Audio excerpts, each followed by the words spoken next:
warahmatullahi wabarakatuh. Mulai penjelasan, tadi perkenalkan diri masing-masing. Saya Saya Juliana. Saya Saya Irgi. Sini kita akan menjelaskan tentang vektor dan lainnya.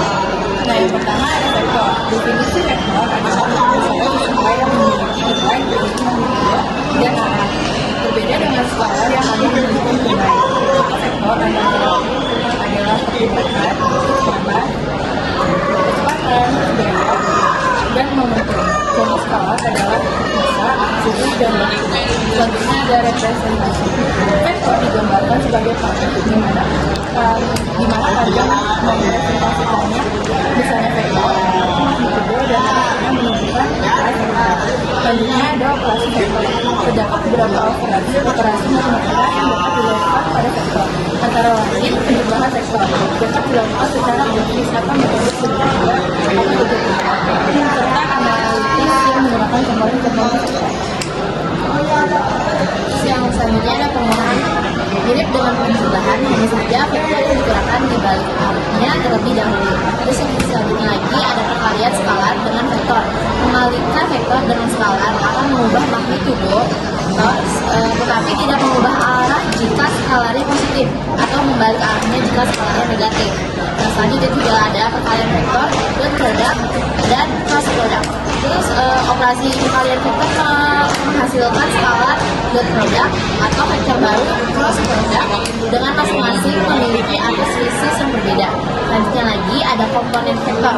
Vektor dapat diuraikan menjadi komponen-komponennya pada sumbu koordinat, misalnya sumbu x dan y dalam 2 dimensi atau x, y, dan z dalam 3 dimensi.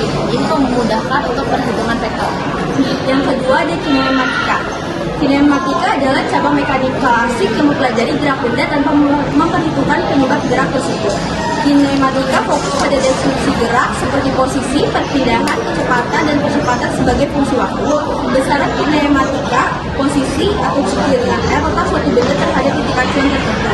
Perpindahan, perubahan posisi suatu benda ini adalah besaran vektor. Kecepatan, jadi perubahan posisi terhadap waktu bisa berupa kecepatan rata-rata atau kecepatan saat. Ini adalah besaran vektor. Kecepatan, laju perubahan kecepatan terhadap waktu bisa berupa kecepatan rata-rata atau kecepatan saat. Ini adalah besaran vektor. Nah, selanjutnya di kinematika juga ada jenis gerak. Nah, jenis gerak ini adalah kinematika yang mempelajari berbagai jenis gerak, termasuk gerak lurus gerak berat GLB, kecepatan konstan, kecepatan nol, dan juga ada gerak lurus juga beraturan GLBB, kecepatan konstan, gerak melingkar beraturan GMB, kecepatan konstan, kecepatan sentripetal, arahnya selalu menuju pusat lingkaran, gerak parabola, gabungan gerak lurus beraturan, sumbu horizontal, dan gerak lurus beraturan sumbu vertikal, seperti gerak proyektil. 3. Dinamika. Dinamika adalah cabang mekanika klasik yang mempelajari hubungan antara gaya dan gerak. Dinamika menjelaskan mengapa suatu benda bergerak seperti yang diamati oleh kinematika. Hukum Newton. Hukum Newton merupakan dasar dari dinamika. Hukum Newton 1, hukum inersia.